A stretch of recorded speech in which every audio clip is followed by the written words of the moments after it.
We're in May, halfway through 2026. Let's talk about all the books I've read for this year so far, which is only 2. That's been an all-time low for me. I've never read this little before. I've just been in book slump after book slump. But let's talk about the books I did read and then what I'm currently reading. I kicked off 2026 reading Rivalry on the first day of the year, and obviously I know we all know what this book is about, but basically we're following 2 rookie hockey players from the start of their career to them reaching great success in their respective teams. You follow Shane and Ilya, who also happen to be in a situationship. The novel's okay. I think the writing is really dry. Obviously, I know the show wouldn't exist and wouldn't be as amazing as it was if it wasn't for the book, because a lot of the dialogue is grabbed almost exactly word for word into the show. Like, the adaptation was really seamless, but I just think there's something about the show that just adds a little bit more love, a little bit more fun. It's obviously also the actors and their portrayals of these characters. I feel similarly to Jenny Han's writing. Like, I feel like The Summer I Turned Pretty writing is not as good as the other series that she has. I forgot, To All the Boys I Loved Before, or All the Letters I Didn't Send. I don't remember. But I read this series before I read The Summer I Turned Pretty. I just think with time, some authors just develop such a sweet spot. My chair is like spinning as I talk. So ultimately, I enjoyed the novel. I thought it was okay. I thought it was a little bit dry. Like, it's more like it's telling me and not showing me, unless it comes to the spicy scenes. But yeah, Rivalry, if you haven't seen the show yet, I definitely recommend it. I binge watched it back in December and it was a lot of fun. I know what happens anyway in the novels. I probably will reach out for them later, probably just through Libby like I did with the first book instead of purchasing them myself. The second book that I read was The Lovers, and I got it on my Nook. So yes, I did end up getting an e-reader. I think that was the last video I uploaded on this channel, was what e-reader should I get? Should I get a Kobo? Didn't want to do a Kindle anymore. I didn't want to support Amazon's ecosystem, and I finally canceled my Prime as well. Yay! Ultimately, I did go with the Nook, but we'll talk about that in a later video. But The Lovers was the first book that I purchased. So, following a protagonist who is dealing with the grief of having lost her mom, and it is a suffocating grief on top of the fact that she also has a whole lot of debt. Medical debt, school debt, I believe. I don't remember exactly. I just found it very relatable. Like, the way that things can just slip, like it's a slippery slope where just one bad life event and putting something on a credit card can spiral into, in her case, being like, what, thousands of dollars in debt. Especially when it comes to school and getting loans, and how common that is and how predatory these loans with these interest rates are. She is a waitress in a small town, and she's a writer as well, and that's kind of her passion. And I think at the beginning of the novel, she has just finished a situationship or just kind of ended it, or is no contact, and you kind of learn a little bit about her love style and her history. And also there's a cute guy that she likes who I thought was really flaky. Like, I thought this guy was gonna be a red flag for the majority of the novel. Like, I don't know, like, there's something, I didn't connect with either love interest in this novel. And that's not to say this is a romance book, because I definitely don't think it's meant to be. Or maybe that's just me because I didn't like either one of these love interests. I don't know, I wasn't really even paying attention to him that much because I didn't think he was gonna be a crucial part of the story. Yeah, some guy kind of similar in age, which is important. And then she meets a man who is a dad, who is significantly older than her. And he has 2 adorable children that she meets while she's, you know, a waitress. And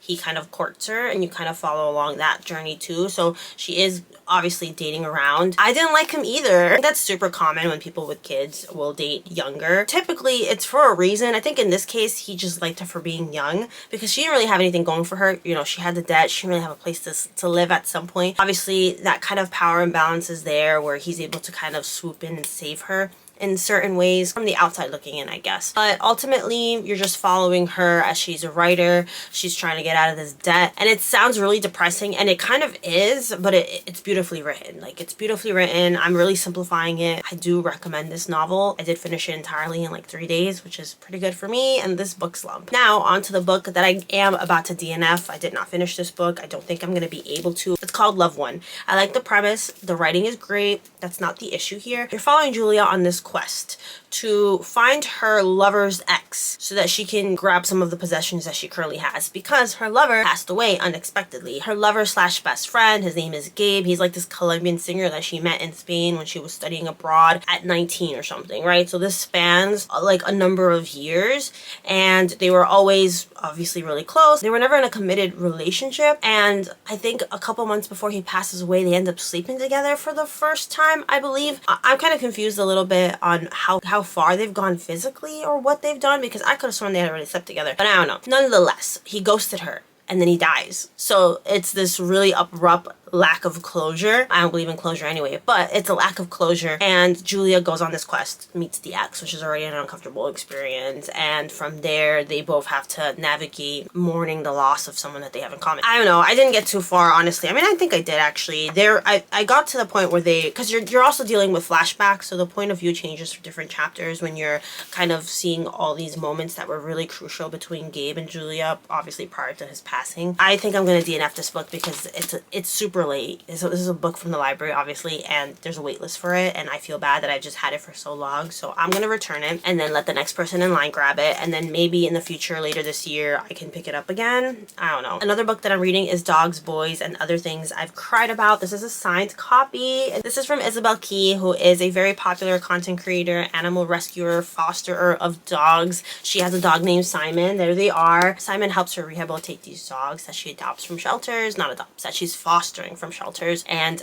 helping them rehabilitate before sending them off to their forever homes, which is a crucial thing here in New York City with our animal shelters that are constantly burdened with an abundant amount of dogs and cats and not enough homes. People tend to shop and not adopt. It's amazing. Her Instagram's amazing. If you've never seen it, she has the most amazing, beautiful reels ever, and you really do follow along this journey with a different foster every couple months. You know, they all find beautiful homes, and it's cute because you could kind of look back at her Instagram and see all the dogs that she's talking about, because there's no photos in this, but you do get names and dates, and it's very easy to kind of track back in her Instagram and see the animals that she has saved along the way. And some of them are so cute, and some of them have gone on to have their own Instagram pages with their new, I said some, they're all cute, all dogs are cute, but some are, you know, grab an audience more than others, and a lot of them have their own Instagrams now with their new owners and stuff, so you get to kind of follow along, or sometimes she'll still dog sit them. It's adorable. I love it so far. I mean, I'm only like 4 pages in, but I'm excited to read this memoir. I love dogs so much. I had a dog.